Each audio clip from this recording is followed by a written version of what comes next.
Ce qui caractérise donc un immeuble à énergie positive, c'est que le bilan entre l'énergie consommée par le bâtiment et l'énergie produite à partir des panneaux solaires qui sont ici fait apparaître un bilan positif, c'est-à-dire que l'immeuble produit en réalité 105% de l'énergie qu'il consomme.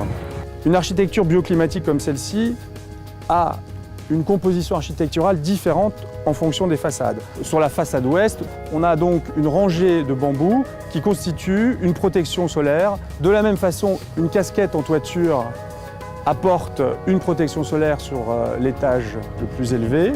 Et en même temps, cette casquette a un deuxième rôle, puisqu'elle participe à la centrale solaire qui est installée en toiture.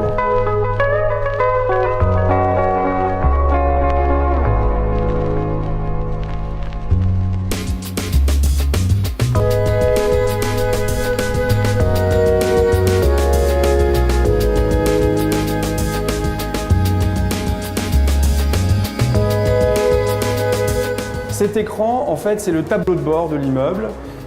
Il a pour objet de créer un lien interactif entre le bailleur que nous sommes et les utilisateurs. Tous les systèmes d'éclairage sont à détecteur de présence, avec là encore un système d'éclairage par LED. Et la robinetterie est elle aussi à détecteur de présence, ce qui permet environ 70% d'économie d'eau. Tout ce qui est sanitaire est alimenté par un autre réseau dont l'eau est fournie par une cuve qui se situe en sous-sol qui a récupéré l'ensemble des eaux de pluie. Par rapport à un immeuble classique où la VMC est simplement un tout petit moteur avec un tout petit bout de tuyau, on a ici toute cette énorme installation qui circule dans le bâtiment qui est la centrale de traitement d'air. À l'intérieur de cette machinerie, on traite, on dépollue et on retraite l'air qui est réinjecté dans le bâtiment.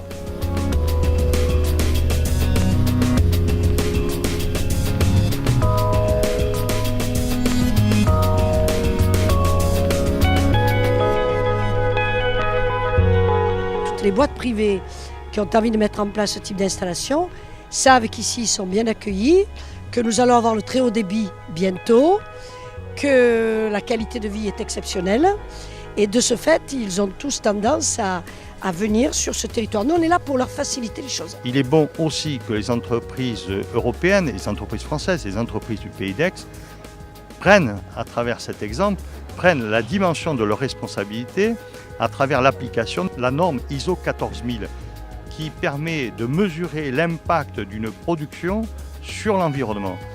Nous disons souvent CPA, Provence, terre d'énergie. C'est une réalité que souvent les gens méconnaissent, mais entre ITER et toutes les sources d'énergie renouvelables, nous sommes uniques probablement dans notre région, uniques en France certainement aussi. Et donc il est bien de voir aujourd'hui un bâtiment exemplaire comme celui-ci.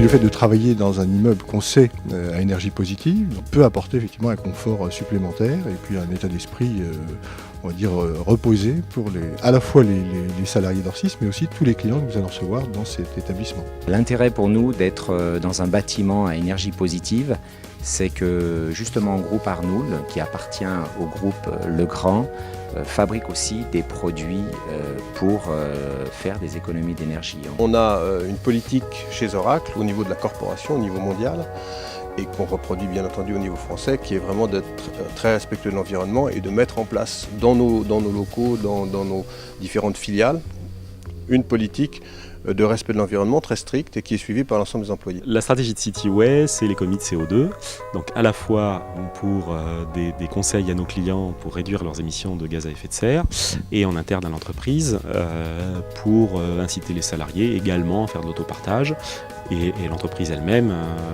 à réduire ses émissions de gaz à effet de serre.